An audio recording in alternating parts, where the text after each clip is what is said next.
This is Akashavani Mangaluru.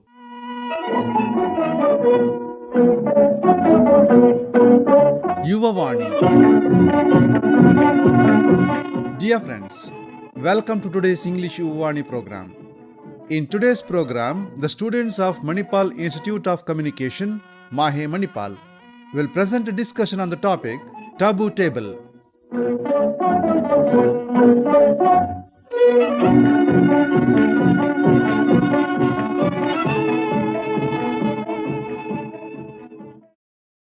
It is convenient to hide, to build a wall around our beautiful selves and never let anyone through. But it is when we allow silence to meet truth and our quiet doubts and struggles to shape our lives that we truly let our light shine. After all, isn't it so important to speak the unspoken? Hope you're as sunny as the weather in Mangalore this fine morning. I'm Niharika, and today on The Taboo Table, we're creating courage and curiosity as Mahua, Soumya, Adya, Sneh, Alia, Roshni, and Neha talk about things that often go unspoken. We are from Manipal Institute of Communication, Manipal Academy of Higher Education, Manipal.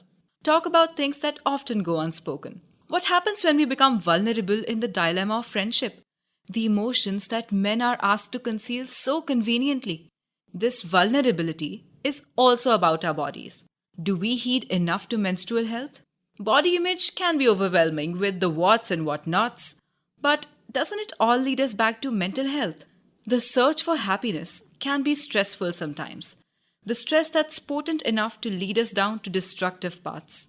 No matter how strongly something hijacks our life, it is always possible to recover and come back stronger than ever. Perfection is a myth after all. We keep striving for perfection, but what if mediocrity is the secret sauce to happiness? Happiness is in little things. Whether you're sipping chai with your school gang or texting memes to your group chat at 2 a.m., friendships are a lifeline, right? Speaking of friendships, I'm going to share a little personal anecdote. I lived in a hostel for 10 years. Yup, a whole decade of shared rooms, midnight Maggie, and those life-changing conversations with people who started off as strangers but soon became family. Friendships in a hostel or anywhere are a bond like no other. When you live together, you experience all versions of each other. Bad hair days, exam stress, homesickness, heartbreaks, and those random laughing fits that start off for no reason. In that tiny room, with beds cramped together, the real you comes out. Friendship has always been a vital part of our lives. Whether it's the childhood buddies we made on the playground, the high school crew that stuck together through thick and thin, or the work friends we share our coffee breaks with. These bonds often shape us. Friends are the ones we turn into for good times and the bad. The ones who lift us up when we're feeling down and share our joys in the best of moments. Friendship hasn't really been a taboo, but it is often redefined through the generations, and exploring them in today's context is a journey of its own. And let's face it, the way friendships are built and maintained by GigaChart's Sigma Gen Zs has changed. Born in the digital age, this generation has a whole new landscape for how they connect. Gone are the days of landline calls and handwritten letters. Instead, it's all about Instagram stories, Snapchat streaks, and WhatsApp groups. It's the whole follow-unfollow etiquette, spamming hilariously absurd meme stickers, and voice note rant sessions. That's how Gen Z bonds, with the world at their fingertips. Let's take a moment to think about the friends in our lives. Are we being the kind of friends we would want in return? Are we investing in these relationships with the time, loyalty, and the care they deserve? Friendship is a gift and also a responsibility. It's one of the simplest yet most profound connections we have in this life. Some things just come so effortlessly and naturally, bare as they are, that they leave us in awe of their authenticity. In these rare moments, it's not about give and take anymore. It's something beyond the mundane. There lies magic in vulnerability. Imagine a world where the weight of silence lifts, where vulnerability is not just accepted, but celebrated. Let's explore how we can rewrite the narrative around what it means to be a man in touch with his feelings. For generations, many of us have been raised on a diet of stoicism. Be strong, don't cry. Real men don't show emotion. Picture this, a young boy full of feelings, taught to hide them like a magician concealing his best trick. But what happens when the curtain falls and the show must go on? When we bottle up emotions, we create a pressure cooker within ourselves, leading to a potential explosion of anger, sadness, or anxiety. But what if we learn to release that pressure, to express rather than suppress? Let's take a moment to hear the whispers of experience. I've spoken to men who felt like they were walking on a tightrope, balancing the expectations of society with a deep desire to express their true selves. When they finally dared to step off that rope and onto solid ground, through conversations, support groups, or therapy, they discovered something transformative. Imagine that moment of connection where words once trapped inside become a bridge to understanding and empathy. Vulnerability opens doors we never knew existed. So, how do we shatter the stigma? It begins with creating safe spaces where sharing emotions isn't seen as weakness, but as a brave act of strength. Visualize a circle of friends gathered around a fire, each sharing their stories, their fears, their hopes. In that warmth, vulnerability thrives. We can foster environments where it's not just okay to feel, it's empowering. Now, I challenge each of you. If you're a man, take a small step today. Share something personal with a friend. If you're a supporter, be that listening ear, that encouraging voice. Let's rewrite the script. Let's teach the next generation that emotions are not shackles but wings. Imagine a world where emotional literacy is woven into the fabric of masculinity, where young boys learn that their feelings are valid and worthy of expression. We can create initiatives that promote emotional awareness, teaching boys to articulate their emotions in healthy ways. Imagine mentorship programs that pair young men with role models who exemplify emotional intelligence, guiding them to understand that expressing feelings is a sign of strength, not weakness. As we shift this narrative, let's actively celebrate those who embrace vulnerability. By sharing their own stories of struggle and resilience, men can inspire others to open up, demonstrating that true courage lies in authenticity. Community events like storytelling nights or emotional wellness workshops can serve as platforms for this connection. Together, we can foster a culture where every man feels empowered to share his experiences, building a future where emotional honesty is not just accepted but celebrated. In a world of wannabe alphas flooding the internet, it is okay to feel. That's what makes us human after all. And that is celebration enough. Do you know what else needs to be celebrated? Our menstrual health. Now, before you roll your eyes or think, oh no, here comes another boring health talk, let me stop you right there. Hear me out. This is going to be quick, fun, and super important. First thing first, how many of you have had that time of the month moment where you have felt like your body is betraying you? Yeah, girls, we've all been there. But what if those moments are more than just the usual period stuff? That's where PCOS and PCOD come into the picture. Let's break it down. PCOS stands for Polycystic Ovary Syndrome. It sounds super serious, right? And it is, but it's also very manageable. It happens when your hormones decide to throw a party and some crashers like too much testosterone shows up. This can cause things like irregular periods, acne, weight gain, or even unexpected hair growth. Oh, and PCOD, or polycystic ovarian disease, is its cousin. It's when the ovaries produce immature eggs that become cysts, making the whole menstrual thing a bit more complicated. Don't worry, you're not alone. About 1 in 10 women have it, and many don't even know it. The good news? You can manage it. Think of your body as your personal superhero team. It needs a little balance to function at its best. Regular exercise, eating well, and managing stress can work wonders. It's not about perfection, it's about progress. You don't have to run marathons or go vegan overnight. Small changes make a huge difference. Maybe swap out that soda for water or go for a quick walk after lunch and dinner. Trust me, your ovaries will thank you. Now I know we all love a good life hack. So here's one for you. Get in sync with your cycle, track your periods, whether it's with an app or good old fashioned pen and paper. It will help you notice patterns, and if something tells off, you'll know right away. And let's not forget the power of talking about this stuff. Ladies, we've been conditioned to shy away from discussions about our periods. But it's 2024. It's time to change that. Let's normalize talking about our periods, our hormones, and everything in between. Track your cycles, listen to your body, and don't be afraid to ask questions. Menstrual health is health, period. And it is as important as any other health topic. No shame here. Our periods are powerful. They tell us a lot about what's going on inside our bodies. So here's the takeaway. PCOS and PCOD may try to mess with you, but guess what? You've got this. Your body is incredible. It's unique.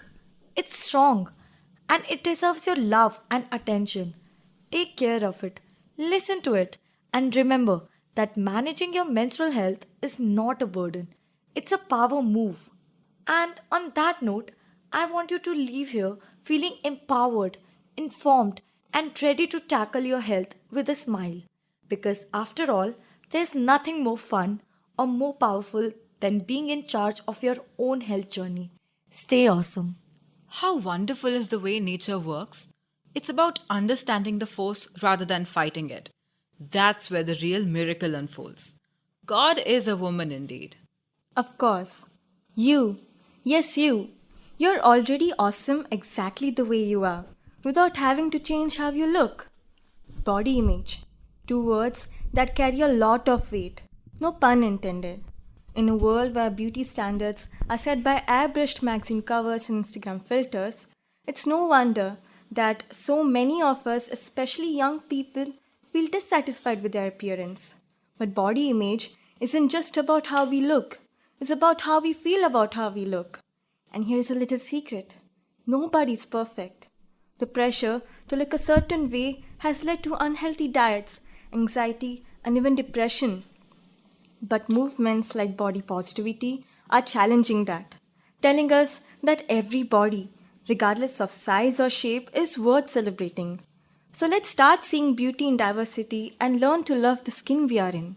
The best example is of how, in the context of Indian sculpting, particularly ancient and classical art forms, the depiction of the human body has long been tied to ideals of beauty, divinity, and spiritual balance.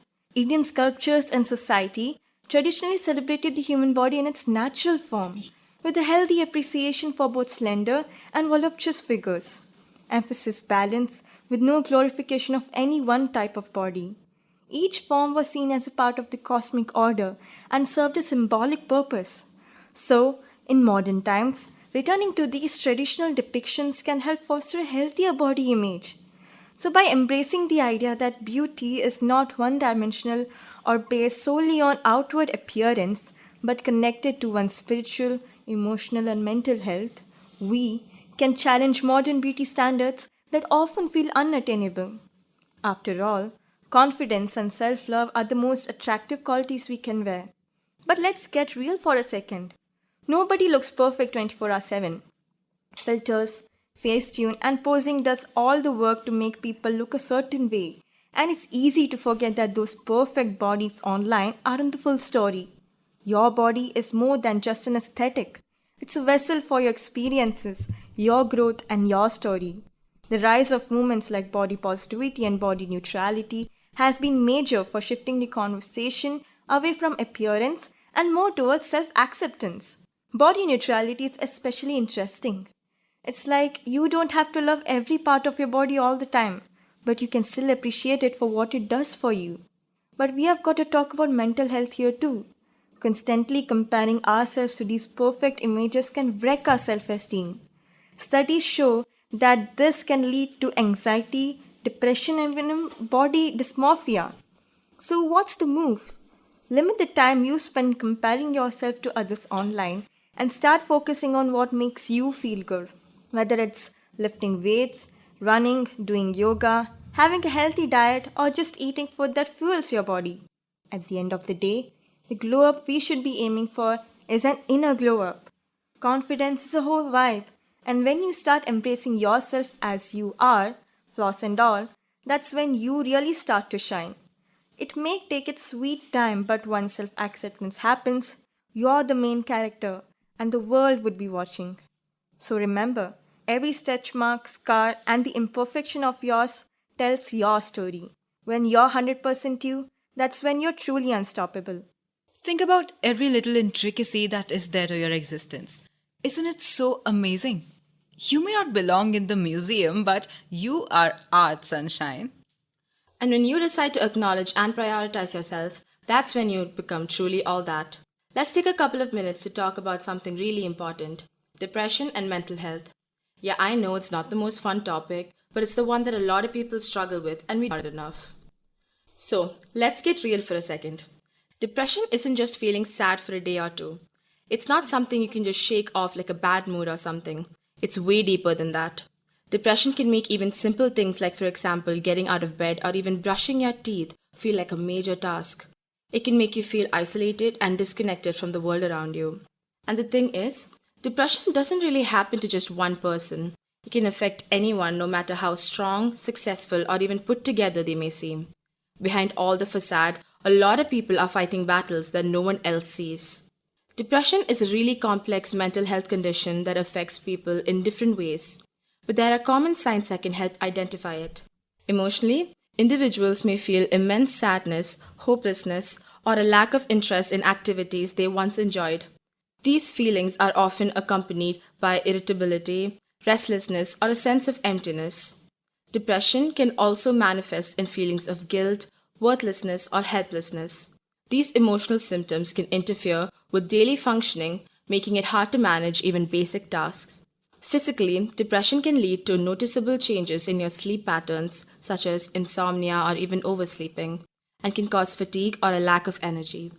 Appetite changes are also common, with some people losing interest in food, while others may eat way more than usual, leading to weight fluctuations. It's important to recognize that these signs may develop gradually or seem unrelated at first, but if they persist, they could indicate depression and signal the need for professional help.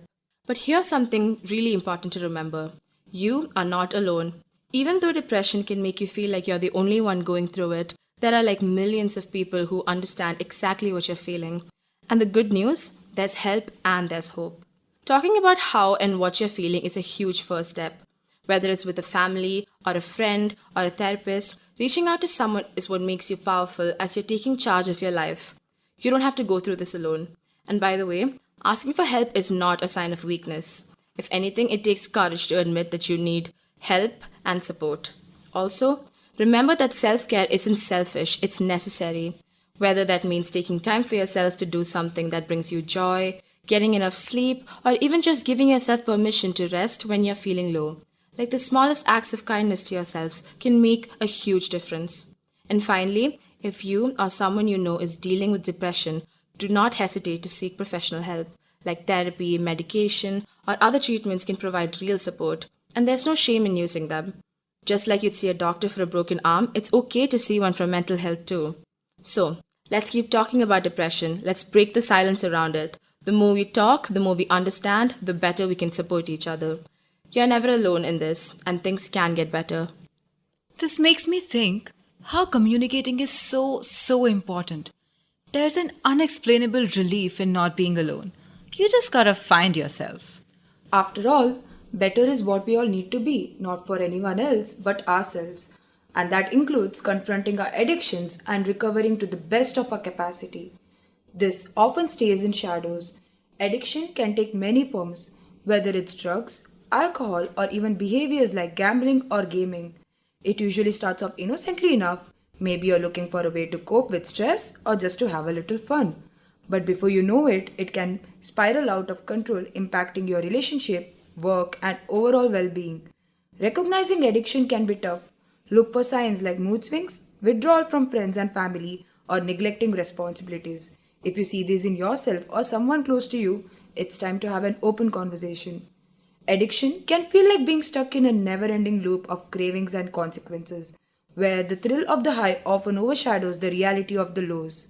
It's like binge watching a series that starts great but quickly spirals into a plot that makes you wonder how you got there. The good news? Recovering can be its very own kind of adventure. Think of it as a new season where the characters start making better choices, learning from their past, and finding joy in the little things, like connecting with friends, exploring hobbies, or just enjoying a good cup of coffee without the fog of substances. The journey of recovery isn't just about quitting, it's about rediscovering your life. It's like finding a hidden talent or picking up a long forgotten hobby. People often share that they have developed deeper connection with others and a newfound appreciation for life's simple pleasures. Humor can play a big role to laughter and it's powerful tool for healing. So, whether it's swapping stories in a support group or celebrating milestones with friends, recovery is all about growth, connection, and enjoying the ride one step at a time. The recovery journey isn't a straight line, it's filled with ups and downs. It usually starts with acknowledging there's a problem, which can be the hardest part. From there, detox may be necessary, and this should be ideally done by the professional support. Therapy plays a huge role, helping individuals uncover the reason behind their addiction and develop healthier coping mechanisms. Support groups like Alcoholics Anonymous can be lifesavers. Connecting with others who have walked a similar path can provide immense comfort and understanding. Ultimately, recovery is a lifelong process. It's about building a new life and surrounding yourself with supportive people. Remember, it's okay to ask for help. We all deserve a second chance, isn't it? A little support and a little striving to be better. And you're all set. It doesn't require something special to live and to love. That applies to all of us. In a world that glorifies exceptionalism, the pressure to achieve perfection can feel like a relentless treadmill, driving us towards anxiety and burnout. We are constantly bombarded with messages telling us that we must be the best, achieve more, and stand out in a crowd. But beneath this facet of high achievement lies a critical question. What if embracing mediocrity is the path to contentment? At first glance, mediocrity might seem synonymous with failure or lack of ambition. Society often frowns upon the ordinary, pushing us to prove ourselves and strive for perfection. This never ending chase can lead to emotional exhaustion and a sense of inadequacy. The reality is that many of us exist in the realm of the average, whether in our careers, relationships, or personal pursuits. Most achievements fall into that category, and that's perfectly okay. Embracing mediocrity allows for a more grounded perspective on life, one that prioritizes balance and well being over relentless ambition. Now, let's talk about relationships. Accepting mediocrity can lead to healthier connections with ourselves and others. When we prioritize authenticity over perfection, we invite vulnerability. But let's be clear, embracing mediocrity doesn't mean resigning ourselves to complacency. It's about redefining success and recognizing that personal growth that can happen in small, incremental steps. It's okay to strive for improvement, but the key is to do so without the burden of perfectionism. So why is mediocrity seen as a taboo? In Western culture, we glorify high achievement. Success stories dominate our narratives, creating a societal expectation that we must strive for greatness to be valued. This emphasis on being the best fosters a stigma against mediocrity, labeling it as a failure or laziness. Furthermore, modern society values individualism and personal success, reinforcing the idea that standing out is essential. This can make mediocrity feel like a lack of ambition. Educational and professional systems often equate success with high grades and accolades, leaving many to equate their self-worth with their achievements. In conclusion, by challenging the taboo around mediocrity, we can begin to appreciate the potential joy and freedom that come from embracing the ordinary. Perhaps it's safe to say that mediocrity truly is the new extraordinary. It's a courageous voice that builds the most beautiful conversations, after all. As you leave the taboo table today, I hope you're feeling a little more empowered, more informed, and more connected. It may have been topsy turvy, but it all starts with a willingness to confront the unspoken. Cheer up, champion, because you are a star for doing that. Well, that's a wrap for today. But before you go, let's take a moment to appreciate the beauty of shared experiences. It's a solace to know you're not alone, isn't it? Well, conversations will go on the table, where we keep our judgments at bay. This was Niharika, Mahua, Soumya, Adya, Sneh, Alia, Roshni, and Neha signing off. We are the students of Manipal Institute of Communication, Manipal Academy of Higher Education, Manipal. That was the discussion Taboo Table touched by the students of Manipal Institute of Communication, MAHE, Manipal.